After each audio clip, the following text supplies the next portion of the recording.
Hello, I'm TJ Dawson. I'm doing a book report on 10,000 Days of Thunder. It's the history of the Vietnam War. It's a really good book. I like it a lot. I really recommend it to people that like to read about history, like wars, the Holocaust, all that stuff.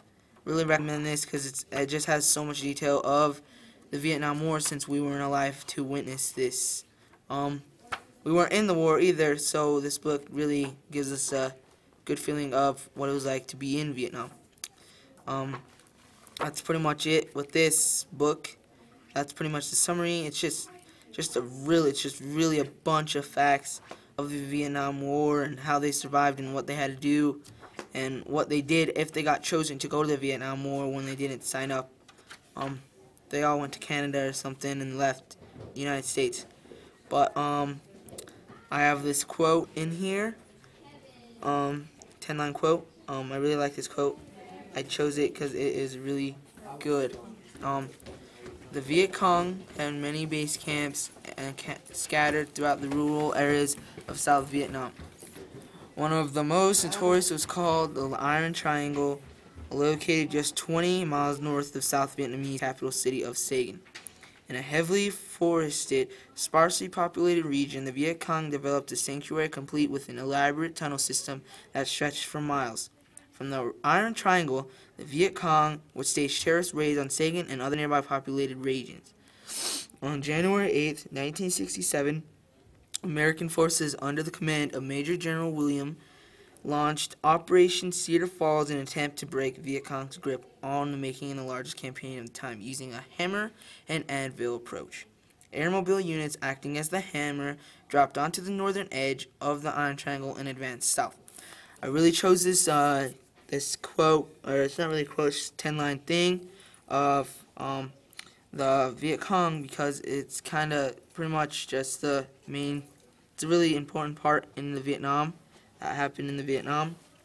I really like this because it tells like what they did to go take out the bases of Viet Cong. So yeah, it's just, this book is really just great. I actually like this book and recommend it, and it really doesn't have a beginning, middle, and climax. It doesn't really have none of that stuff. It's just all facts, pretty much. It's really all 10,000 Days of Thunder is just facts. So, with that, I would like you to go and pick up one of these history books. They're pretty long length. I mean, it's pretty good. There's a lot of reading and a lot of side notes that you could read to get a better understanding of this book. This book is really good. I like this book. So, I would say goodbye until next time.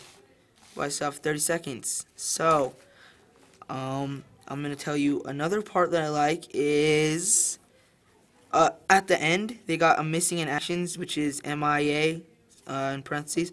I really like this because after the Vietnam War in 1998, way later after the Vietnam War, we had just a bunch of troops just come out, and they went and tried to find the rest of the missing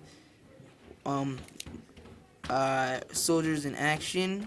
So they all just got a big ceremony going for all of them, and in North Vietnam in 1998, the remains of the missing in action soldiers were found, and they had a big ceremony. So with that, I'm going to say that was my book report, and I hope you go and buy this book. Thank you. Peace. No, not peace. Bye. Have a nice day. Bye. Bye. Bye. Bye.